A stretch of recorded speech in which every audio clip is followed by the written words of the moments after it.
Well, I would describe Libya as a crash, really, of a plane that was trying to rise and was hit by the sheer winds of extremism and Islamist ideology. It is a country that, instead of building itself, has become the ATM machine, the gas station, and the platform for ISIS, an increasing menace not only to Libya and our neighbors, but also to our neighbors to the north, across the Mediterranean.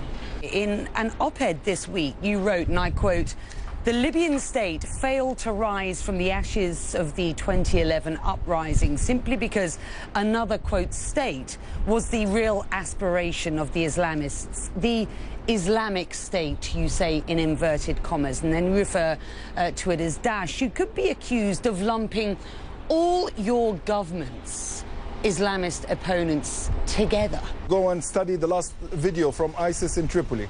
It was just issued yesterday. The entire discourse and narrative is straight out of Sayyid Qutb's Ma'alim fi al-Tariq, which is the main book of the Muslim Brotherhood's ideologues. It is straight out of their thinking. This entire self-righteous declarations of others as infidels and then subjecting them to killings and kidnappings comes straight out of their vocabulary. Osama bin Laden belonged to the Muslim Brotherhood at one point. Zawahiri belonged to the Muslim Brotherhood. And I believe that the ISIS founders and narrative is completely Muslim Brotherhood based. You have outlined a disaster recovery plan. I have read it very, very carefully. It doesn't include the intervention of the international community. Why? It is because we're not asking for paternalistic solutions. We are independent people who believe in the independence of Libya. Our young people, women and men, are brave. They are more than happy to defend their country. So we're not asking for boots on the ground or for some army to come and invade us. That is not what we're asking for. What we're asking for is international cooperation. What we're asking for is to be part of the international consortium against ISIS. What we're asking for is technical help, intelligence help, satellite imagery help, and a coordination effort. Egypt called this week for the United Nations Security Council to mandate an international coalition to intervene in Libya and impose a naval blockade. Do you buy that?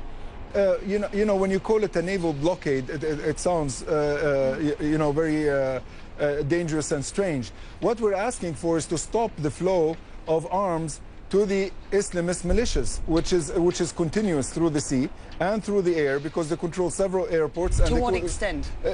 Vast. It's daily. They also have daily flights that bring foreign fighters to Libya. They have just now the so-called, the pseudo government in Tripoli has just lifted visa requirements for Algerians and Moroccans, as if we need more foreign fighters. So they're bringing in foreign fighters, they're bringing in weapons from all over the world. And we are, as a government, not allowed to have weapons and ammunition to fight ISIS and their affiliates through the UN embargo. Our applications for importation of these things are not being approved. Meanwhile, these people are bringing in weapons and fighters. What is your sense of the short, medium and long-term future for Libya?